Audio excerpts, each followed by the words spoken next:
घाटम दास जी महाराज मीणा जाति के थे। राजस्थान में मीणा जाति होती है ज़्यादातर। अब तो बड़े ऊंचे ऊंचे पदों पर मीणा समाज के लोग बैठे हैं और अब सुखी समृद्ध भी हो गए भगवान की दया से। तो घाटम दास मीणा जी वो पुश्तैनी चोर थे। पुश्तैनी चोर जानते हैं? परंपरा से पिताजी, दादाजी, परदादाजी, उनके भी परदादाजी, कई पीढ़ियों से घर में चोरी का ही काम होता था।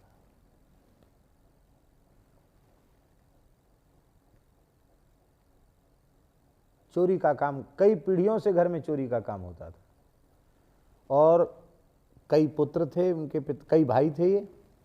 तो इनके पिताजी ने अपने पुत्रों को बुलाकर बोल दिया था कि अब हम तो बूढ़े हो गए, हमारा तो काम अब चलता नहीं, अब तुम लोगों को हमारे धर्म को आगे बढ़ाना है। तो हमारे चोरी रूप धर्म हमारे चोरी रूप धर्म पालन में भी कुछ सावधानियां जरूरी हैं। क्या सावधानी जरूरी है? तो उनके पिताजी ने पहली सावधानी तो ये है कि जहां कहीं कथा कीर्तन हो रहा हो वहां धोखे से भी नहीं जाना।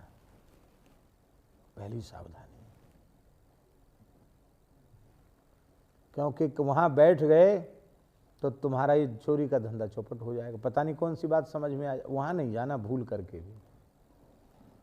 पुत्र बड़े आज्ञाकारी थे, बोले कथनचित जहां कथा कीर्तन हो रहा वहीं से निकलना पड़ जाए तो बोले कान में उंगली घुसा लेना, जोर से ढट्टा लगा लेना कान में कि कहीं एक शब्द भीतर चला न जाए।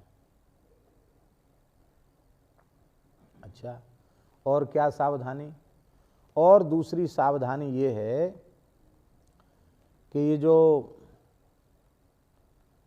तिलक वगैरह लगा करके साधु जैसे जो लोग दिखाई पड़ते हैं, इनके पास नहीं जाना। हाँ, कोई सामान इनका माल हाथ पड़ जाए तो ले लेना, पर इनके पास नहीं बैठना कभी, इनका संग नहीं करना कभी। साधुओं का संग नहीं करना, कथा कीर्तन में नहीं जाना। तीसरी बात बताई, किसी पर भी विश्वास नहीं करना, अपनी छाया पर भी विश्वास नहीं करना। ये 3 काम करोगे तो तुम्हारा काम चलता रहेगा। एक बार सिपाही पीछे पड़े और घाटम दास जी अपने गिरोह के साथ भाग रहे थे। लोग इधर उधर एक साथ तो भागते नहीं चोर, कोई किधर भागता कोई किधर भागता है। ये जिधर से भागे वहां कथा हो रही थी और उसके पहले ऐसा कांटा पैर के तलुए में लग गया कि वो कांटा भीतर घुस गया और निकल नहीं रहा था, और उस कांटे के कारण चलना दौड़ना बहुत कठिन हो रहा था। तो अब वो पहले तो उस लगे कांटे में ही दौड़ते रहे, लेकिन वो असह्य जब पीड़ा हो गई तो जहाँ वो सौभाग्य की बात थी, जहाँ कथा हो रही थी वहीं वो एक कोने में कांटा निकालने लग गए। तो कान से उंगली जो हट थी वो हट गई। पिताजी ने कह दिया था ना कथा नहीं सुनना, तो वो कांटा निकाला। उसी में उनके कान में ये बात आई कि देवताओं के लक्षण होते हैं, देवताओं के शरीर की छाया नहीं पड़ती है, देवताओं के पैर धरती से स्पर्श नहीं होते हैं, देवताओं के पलक नहीं गिरते हैं, देवताओं को पसीना नहीं आता है, देवताओं के गले में पड़ी हुई पुष्पमाला कुम्हलाती नहीं है। ये सब लक्षण उन्होंने सुन लिए घाटम दास जी ने। बस इतना ही था और आगे बढ़ गए। पुलिस के चंगुल में तो नहीं फंसे और अपनी चोरियां करते रहे, पर राजा के सिपाही भी पीछे पड़े थे, इनामी बदमाश थे। तो राजा के सिपाही भी पीछे पड़े थे, तो गुप्तचरों ने योजना बनाई इनको पकड़ने की।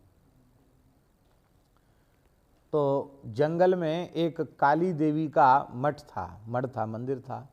उस काली मंदिर में जाते थे और तामसी लोग थे, तो वही अखाद्य अपेय देवी को अर्पित करते और वहीं अपनी चोरी की संपत्ति का बंटवारा करते थे। वहाँ गुप्तचरों को पता चल गया, तो देवी की पूजा कर रहे थे और एक गुप्तचर देवी का भेष बना के प्रकट हो गया और लपलपाती जिह्वा, काला मुंह पोत लिया, तलवार और ढाल हाथ में ले लिया, नाचने लग गया।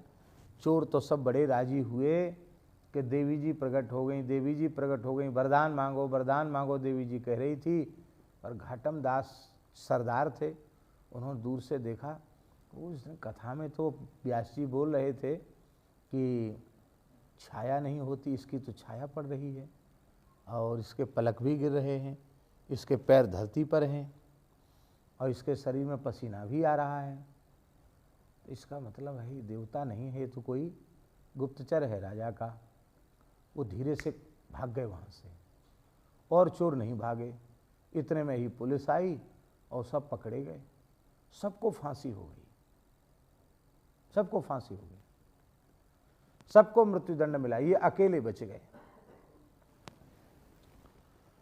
पिताजी भी पधार गए थे बेचारे, बड़े दुखी हुए कि इतने समय तक पिताजी ने हमको कथा से वंचित रखा। तब ये कथा तो साधुओं के पास मिलेगी। जंगल में एक महात्मा थे, उनके पास रात्रि में ही पहुंच गए, जगा दिया उनको, कथा सुनाओ। अरे बोले कथा सुनाने का भी समय होता है, आधी रात को कथा सुनावे? नहीं, सुनाओ, कथा सुनाओ, हम व्याकुल हैं, हमको कथा सुनाओ, हमारे कल्याण की कोई बात बताओ, हमारा जीवन तो ऐसा है, हमको चेला बना लो। महात्मा ने कहा ठीक है, राम नाम जपो, और बस इतनी सी बात है कि चेला तो हम तुमको बना लेंगे, लेकिन कुछ तुमको नियमों का पालन करना पड़ेगा। महाराज अवश्य करेंगे, क्यों ना करेंगे, नियमों का पालन अवश्य करेंगे। क्या नियमों का पालन करना पड़ेगा? तो घाटम दास जी बोले कि चोरी छोड़ने की बात मत कहना हमसे बस, क्योंकि हमारे घर की रोजी रोटी ही ये है, इसी से हमारा घर चलता है, तो चोरी हम नहीं छोड़ सकते, और आप जो कुछ कहोगे सो हम सब मानेंगे, पर चोरी छोड़ने की बात हम नहीं मान सकते। बोले ठीक है। तो उन्होंने एक तो निरंतर राम नाम का जप करना है, एक नियम दिया। दूसरा नियम संत जी ने दिया कि जहां कथा कीर्तन हो रहा हो, भले ही तुम्हारे ऊपर प्राणों का संकट आ जाए तो मरना भले ही मंजूर करना, पर कथा कीर्तन में थोड़ी देर बैठना जरूर, सत्संग से विमुख नहीं होना। ये दूसरा नियम। तीसरा नियम दिया कि भगवान के मंदिर में कहीं घड़ी घंट की आवाज़ सुनाई पड़े, आरती की आवाज़ सुनाई पड़े, तो आरती में खड़े जरूर हो जाना, भले ही तुमको कोई पकड़ ले मार दे, इससे कोई प्रयोजन नहीं, आरती में खड़े हो जाना निश्चय पूर्वक। प्रवाह, प्राणों की परवाह नहीं करना, आरती स्तुति में खड़े हो जाना। और एक नियम दिया कि कभी झूठ नहीं बोलना, सत्य ही बोलना, भले मरना तो है ही है। अरे झूठ बोलने वाले भी मरते हैं, सत्य बोलने वाले भी मरते हैं, तो मरना तो है ही है, तो सत्य बोल के मरो, झूठ बोल के क्यों मरो? झूठ नहीं बोलना। घाटम दास जी वचन के पक्के थे, उन्होंने कहा ठीक है। तो 4 नियम उन्होंने धारण कर लिए। चोरी भी करते, अलवर महाराज के यहाँ चोरी की उन्होंने। कैसे चोरी की, दिमाग देखो।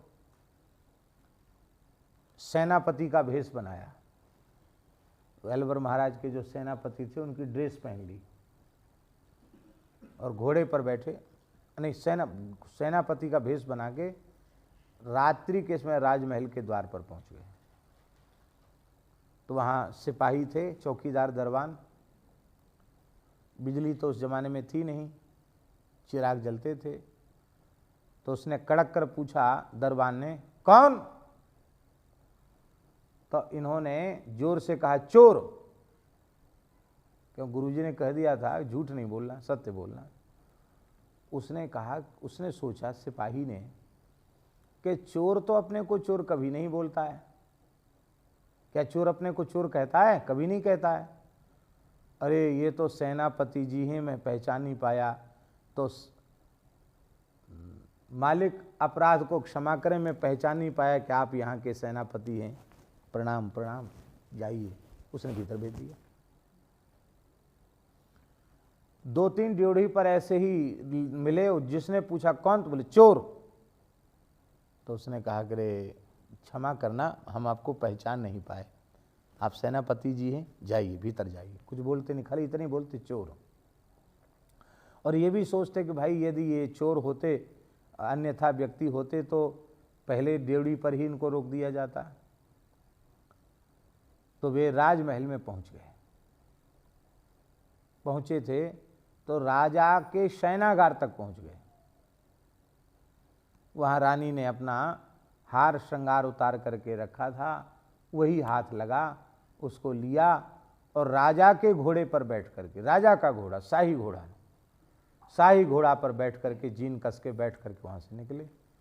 तो अब जाते समय तो किसी ने नहीं टोका, क्योंकि सिपाहियों ने यही समझा कि सेनापति जी किसी आवश्यक गुप्त वार्ता के लिए अर्धरात्रि में महाराज साहब के पास आए होंगे, और अब वो बात पूरी हो गई तो किसी जरूरी काम से राजा साहब का घोड़ा लेकर के जा रहे हैं।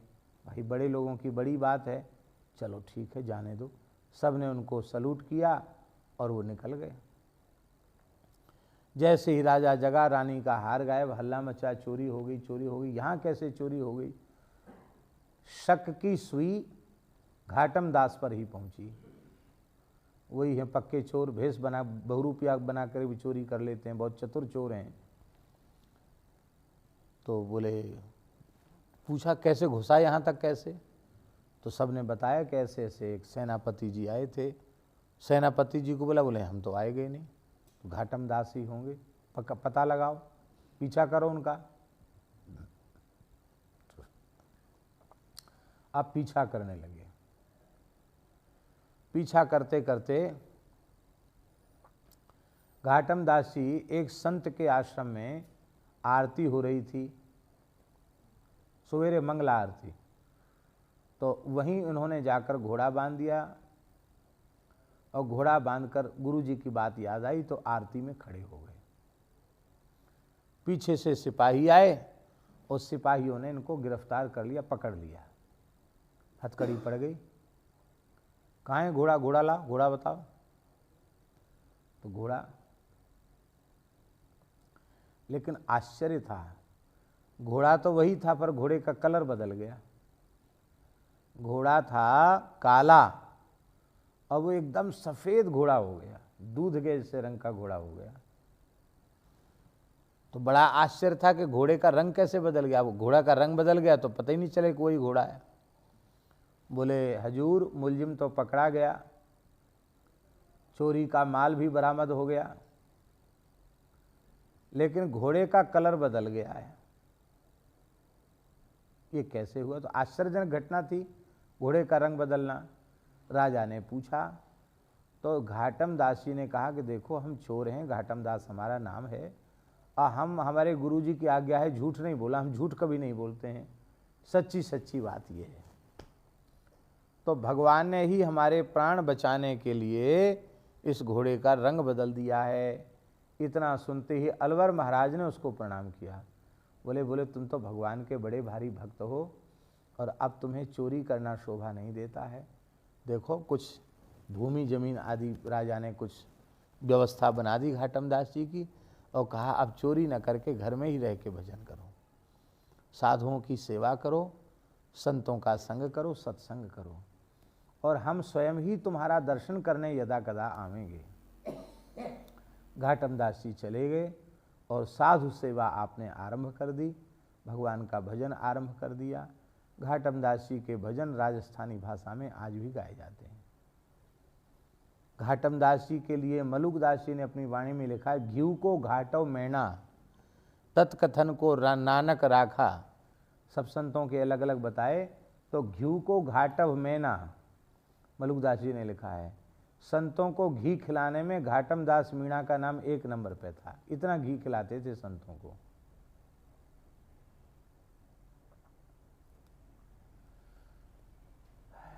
घाटम दास जी के बड़े एकदम ठेठ भाषा के, ग्राम्य भाषा के भजन हैं। एक पद में उन्होंने कहा घाटम दास जी ने कि पहले तो मैं यूं ही खाता, पहले तो मैं यूं ही खाता, पहले तो यूं चाय जो खा लेता था, भक्षण कर लेता था, लेकिन अब नहावा धोवा खाऊं छूं। अब तो स्नान ध्यान करके, तिलक लगा करके, चरणामृत लेके तब भगवत प्रसाद लेता हूँ। और पहले तो मैं ऐसे ही घूमता था, अब गले में तुलसी माथा तिलक लगावा छूं। गले में तुलसी भी है, हमारे मस्तक पर ऊर्ध्वपुंड तिलक भी है। ऐसा कहते कहते फिर बोले कि पहले तो मैं कुसंग में रहता था, अब संतों के बीच में रहता हूँ।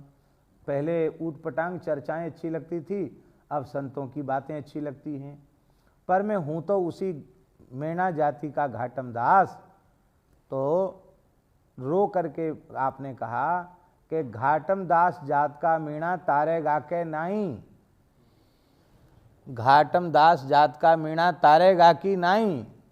इनको रोते हुए देखकर रघुनाथ जी प्रकट हो गए और राम जी ने हृदय से लगा के कहा कि तुम्हारा नाम लेने वाले तर जाएंगे, हैं? तुम क्या कह रहे हो, तुम्हारे नाम लेने वाले जीव तर जाएंगे। नाभा जी ने घाटम दास जी का नाम बड़े आदर से लिया है। घाटम घोरी कियो प्रकाश, घाटम घोरी इन्होंने प्रकाश किया, भक्ति का प्रकाश कर दिया। तो अब ये स्पष्ट है ना, पहले कथा कीर्तन से विमुख थे तब कैसे थे, और जब कथा कीर्तन से संयुक्त हो गए तब कैसे हो गए। एक ही व्यक्ति के जीवन में कितना परिवर्तन हो गया। श्री चैतन्य लीला में जगाई मधाई का पूर्व जीवन कैसा था, कभी कोई कल्पना कर सकता था कि इसके जीवन में कभी सुधार संभव है? सोच भी नहीं सकता था। इतने भारी पातकी थे जगाई मधाई कि माने अजामिल भी कुछ नहीं था उनके सामने। कोटि कोटि अजामिल बारी डारें दुष्टता पे, ऐसा प्रियादासी ने लिखा है। करोड़ों करोड़ों अजामिल उनकी दुष्टता पर न्यौछावर कर दिए जाए, ऐसे दुष्ट थे। पर थोड़ी देर का सत्संग मिला। किसका सत्संग मिला? श्री नित्यानंद प्रभु का सत्संग मिला, नामाचार्य श्री हरिदास ठाकुर का सत्संग मिला। और वे बार बार यही तो कह रहे थे कि तुमने मार दिया है और मार लो हमको, पर एक बार प्रेम से हरि बोल कह दो।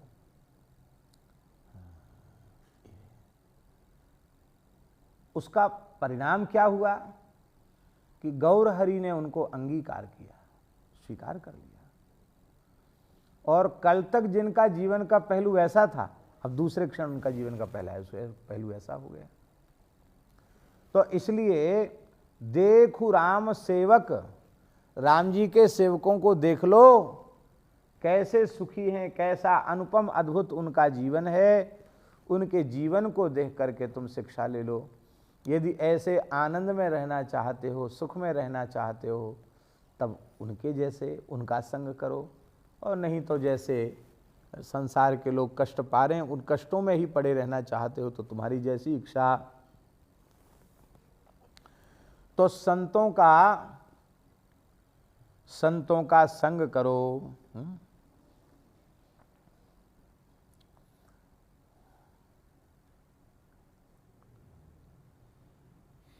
क्यों? बोले जब द्रवहि दीन दयालु राघव, साधु संगति पाइए, जेहि दरस परस समागमादिक, पाप राशि नसाइए।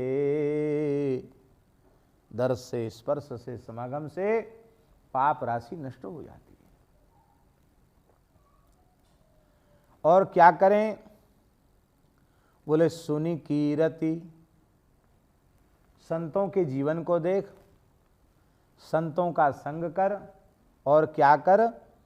बोले हरि कीर्ति का श्रवण कर। सुनी कीरति, भगवान की कीर्ति का श्रवण कर, क्योंकि संतों के चरणों में बैठेगा तो तुझे बार बार भगवान की कीर्ति सुनने को मिलेगी। सताम प्रसंगान मम वीर्य संविदो, भवन्ति हृतकर्ण रसायना कथा, तज्जोषणा दास्वप वर्ग वर्तमनि, श्रद्धा रतिर भक्तिर अनुक्रमश्यति। और क्या कर? बोले सुनि कीरति रटहि नाम। बहुत प्यारी बात है। भगवान की कथा सुनकर फिर भजन में लग जाओ, कथा 4 घंटे 5 घंटे सुनी और फिर प्रपंच में लग गए, ये ठीक नहीं है। कथा से उठो तो नाम जप में लगो, नाम रटो और क्या करो, बोले करी गान गाथ, गाथ माने गाथा चरित्र, अर्थात संतों के साथ बैठो तो सुंदर सुंदर भगवान की लीला के पदों का गान करो, नाम रूप लीला गुण का कीर्तन करो। बस नाम जप करो, कीर्तन करो, कथा सुनो और संतों का संग करो, संतों का जीवन देखो, उनको भजन करने से कैसा सुख मिल रहा है इसको देखो। अब प्रश्न उठा कि ये सब करने से तुम्हें मिलेगा क्या, क्या मिलेगा? तो आगे कहते हृदय आनु धनुबान पानि प्रभु, लसे मुनि पट कटि कसे भात। तुम्हारा हृदय इस योग्य बन जाएगा कि धनुर्बाणधारी श्री रघुनाथ जी जो वलकल वस्त्र धारण किए हुए हैं, जटा मुकुट जिनके बंधा हुआ है, विशाल धनुष जिनके हाथ में है, तरकस बंधा हुआ है, ऐसे श्री ठाकुर जी तेरे हृदय में प्रकट होकर के दर्शन देने लग जाएंगे।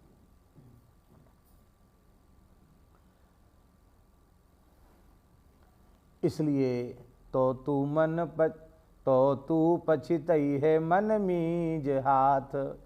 यदि ये बात तुमने नहीं मानी अरे मन, तो तुमको हाथ मलमल करके पश्चाताप ही करना पड़ेगा, कुछ तेरे हाथ नहीं लगेगा। इसलिए तुलसीदास परिहर प्रपंच सब, तुलसीदास परिहर प्रपंच सब, नाउ राम पद कमल माथ। सारे प्रपंचों को त्याग करके श्री राम जी के चरण कमलों में अपना मस्तक झुका दो। कहते हम झुका तो दें, समर्पण कर तो दें, राम जी की शरण ग्रहण तो कर लें, पर बड़ी समस्या है क्या? बोले जब हम अपनी ओर देखते हैं, अपने दोषों की ओर देखते हैं, अपने जीवन की ओर देखते हैं, ये तो इसी जन्म की बात है, इसके पूर्व न जाने कितने जन्म हो चुके हैं, कौन कौन से निंदित दुष्कर्म हमने नहीं किए होंगे, और अब हम ये साधु का स्वांग बनाए भये हैं, भगवान के शरणागत भक्त हैं, ऐसा अपने को मान रहे हैं, तो बड़ी भारी ग्लानि होती है, क्या हम इस लायक हैं? तुलसीदास जी कहते हैं जनि डर पहु, तुझे डरने की आवश्यकता नहीं है। क्यों? क्योंकि तो से अनेक खल, तेरे जैसे न जाने कितने खलों को अपनाए जानकी नाथ। जानकी नाथ ने तेरे जैसे न जाने कितने खलों को अपने हृदय से लगा लिया है, उनके दोस्त तो उन्होंने देखे ही नहीं। इसलिए तो तू पछितई है मन मीज हाथ, तो तू पछितई है मन मीज हाथ, तो तू पछितई है मन मीज हाथ, तो तू पछितई है मन मीज हाथ। हाँ।